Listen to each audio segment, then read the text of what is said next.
Howdy folks, welcome to the show. Sorry for another late video. Uh, Work and family stuff has pushed me back, but I made sure to get this video out before. There's one more game tomorrow. That video is also going to be late because I'm going to be too happy, sad, or mad to review Game 7. But I'll definitely have it out Tuesday, seeing how work treats me that day. But let's talk about how we got there and how the teams are going to act going forward. So, coming into this game, Florida talks the talk. And I don't know if I felt that they were being honest or not, because I was. Eh, they say, hey, we just need to win one game. You're absolutely right. Matthew Kachuk said, hey, we never expected it to be easy. We never expected it to be a sweep. So we're happy to be up 3-2. Sure. But it was 3-0. I don't know how you can get that out of your head. I don't think you can without winning Tuesday night or winning this night, or not Tuesday night, Monday night, or not winning the night that this game happened on Friday, and they didn't. The Oilers had a very loud crowd with a decibel meter hitting 113 on Hyman's goal when the Oilers made it 3-0, which is pretty dang close to harming the ear. It's the Oilers won, and it's been a truly magical ride to watch. I haven't missed a game. I've missed preseason games, but I haven't missed a regular season / playoff game for the Oilers in the last 2.5 years. And it's been a really awesome ride that deserves a whole video on its own about how the Oilers got here, whether they win or lose. Now tonight, because I'm recording quite late. But anyways, let's talk about the game. So that was Florida's mindset. They were doing their best to calm themselves down. Pretty hard to do that when in the back of your mind you're like, it was 3-0. And when a lot of both the US and Canada thought you were going to win. I didn't. You can look at my predictions. You can see how I didn't think. I stuck with the Oilers. I said realistically, sure, probably Florida. Chances are Florida, but I had to stick with the Oilers, and I have through all year, even when it got really tough. I'm still talking about just the magic of this run and how it could be one of the biggest runs, most important runs, and most impressive runs in sports history. But again, we'll talk about that later. Let's focus on the game. I say let's as if you're also losing focus too, but it's just me. The Oilers, meanwhile, are all business right now, which is great, and helped them win their third straight game to tie the series after being down 3-0. It began with Warren Foegele scoring in the first period in a period that the Oilers dominated, outshooting Florida 11-2. In the second period, Florida flipped the script, outshooting the Oilers 11-4. But the Oilers scored at the beginning and the end of those periods. Zach Hyman scored his league-leading 16th goal. That's the most goals ever scored in the playoffs in the Cap era. So that's since 2004. The 2004-05 season was the one that was cut short, I believe. So, yeah, 2005-06 was the first year of that. Crosby and Ovi, I believe, both had 15 goals. Hyman is now the first to 16 goals. And it wasn't a tap-in. It was a breakaway. It was a good move. So the Oilers continue to show that they don't need to have a ton of shots to shoot on Bobrovsky anymore. Whereas Skinner is showing that you need a ton of shots to shoot on him. It would take an amazing effort from Barkov to break the potential shutout. It was a great move by Barkov, but that was a lone highlight for the Panthers. The Oilers would score 2 empty net goals 12 seconds apart, and Skinner actually would get a primary assist on Darnell Nurse's empty net goal, and that was an impressive effort. It took a great save, and then to be able to make a really nice pass with one hand. It was kind of a poke check. Sure, the puck didn't have a long way to travel, but still, it was quite on the tape. And the Oilers win 5-1, despite the shots being 21-21. The goaltending script has completely flipped.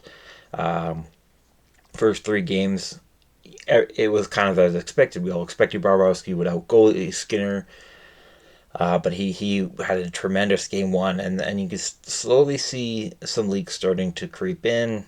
And now Bobrovsky's completely changed. He was not made available for the media uh, after this loss, which I think is very telling on where his mentality is. That is, while that is probably the right move by the Panthers, I would consider that concerning. That your goalie's mentality is now fragile. And understandably, I'm not saying Bobrovsky's weak for having a fragile mentality. I think most goalies would be in this situation where they're doing great, they have a great year, great playoffs, and all of a sudden everything falls apart. It's not just Bobrovsky, but obviously when you're the goalie, you take on a ton of responsibility, more responsibility than anyone else on the ice, and so that's what happens. Florida did stay out of the box, like Paul Maurice said, relatively. Instead of having 4 penalties, they only took 2, despite out hitting the Oilers 44-21. They only took 2 penalties, and I mixed up some stats here.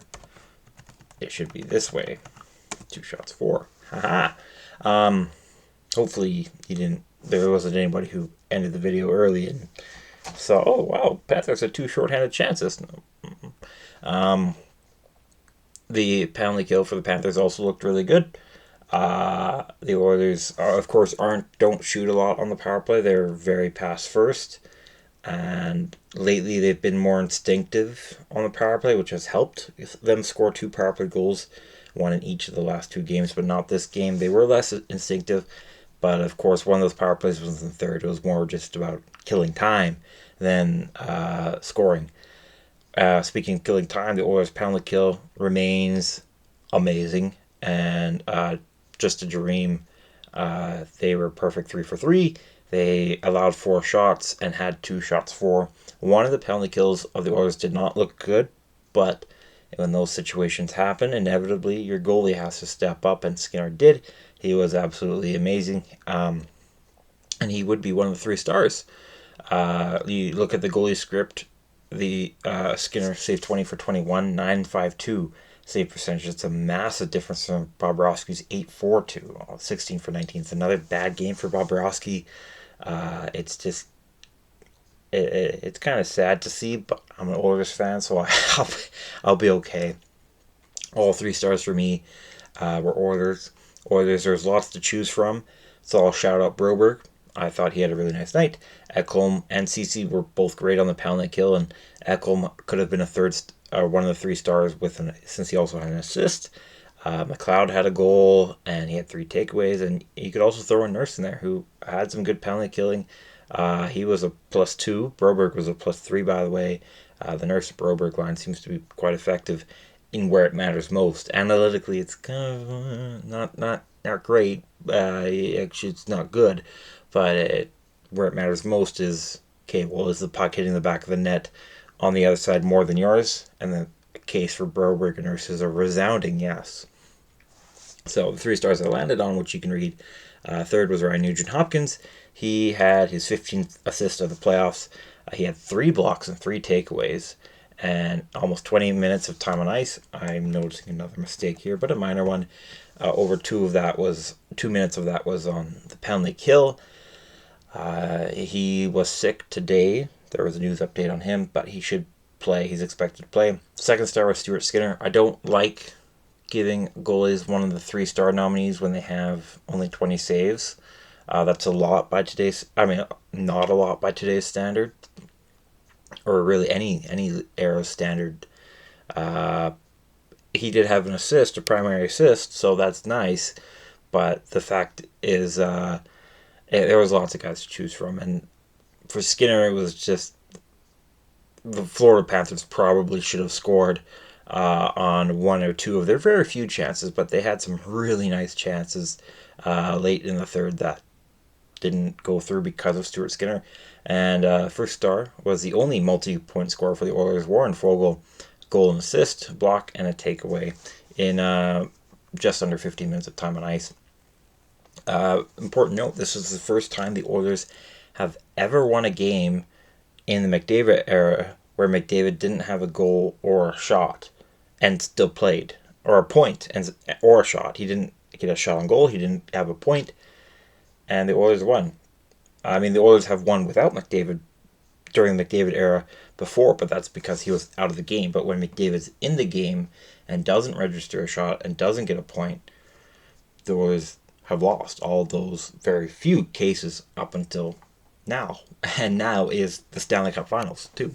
The Oilers' depth has been showing up all series long, and they actually showed up before McDavid did. And McDavid was able to lean back after having 8 points in 2 games. He was able to lean back and say, yeah, you can take it ahead, depth scoring, and they did. Draisaitl was the only one of the big three, being Bouchard, Draisaitl, McDavid, to have a point. And that was just a primary assist in the first period. I don't mean just a primary assist. It was a really nice assist. One that actually Janmark would actually emulate later on a Henrique's goal in the second period. One of the saucer passes. So that's how the game went. I'd love to hear your thoughts on it in the comment section below. Before I move on to my thoughts for tonight, Game 7, I'd just like to remind you to like the video virtually down there and subscribe and turn on notifications for more. Now, I'm talking about Game 7. What I said for Game 5 and 6 is it doesn't matter who's the better team. It matters who's mentally stronger. And that's more true than ever now because it's Game 7 in the Stanley Cup Finals. Usually the home team wins more often. I was reading a stat on a score article where it's significantly more often the home team wins in Game 7 in the finals. But the home team has lost the last 3 of these instances. Hopefully, and my belief is that streak will continue, but it should be tight. I expect it to be tight.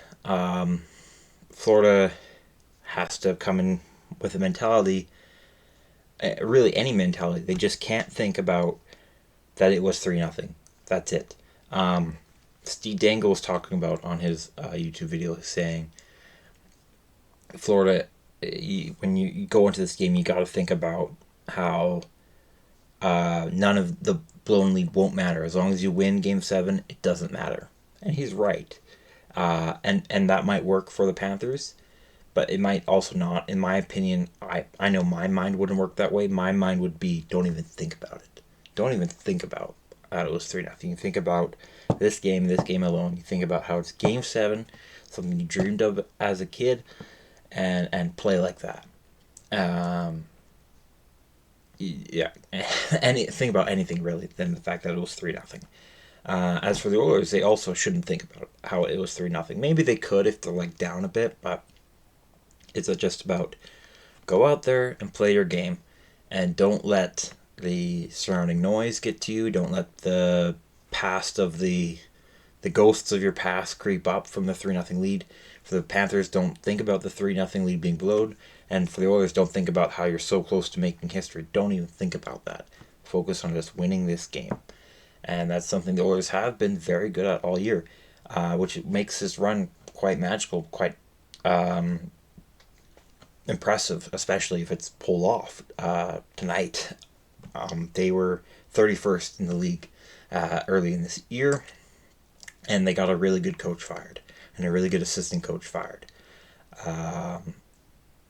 People were not showing up. People were not playing well, and then it all turned around under the new coach. And full credit to Knobloch and Coffey, but also full credit to the leadership group. They treat each other like brothers. They talk about how it doesn't matter who's scoring. It matters that the Oilers are scoring. Zach Hyman said, yeah, it's nice to have all these goals, but he's just happy for any goal.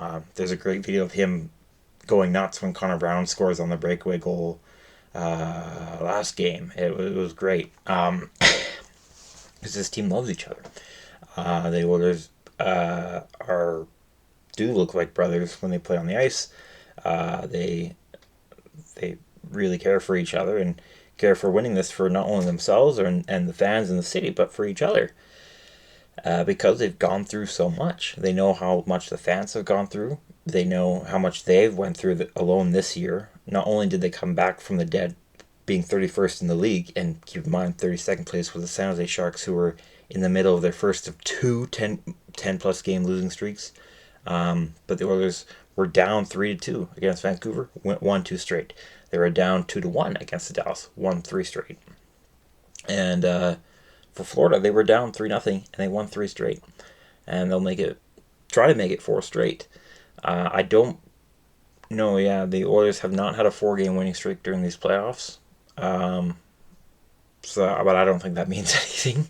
But because who cares? Whatever. It's just one game.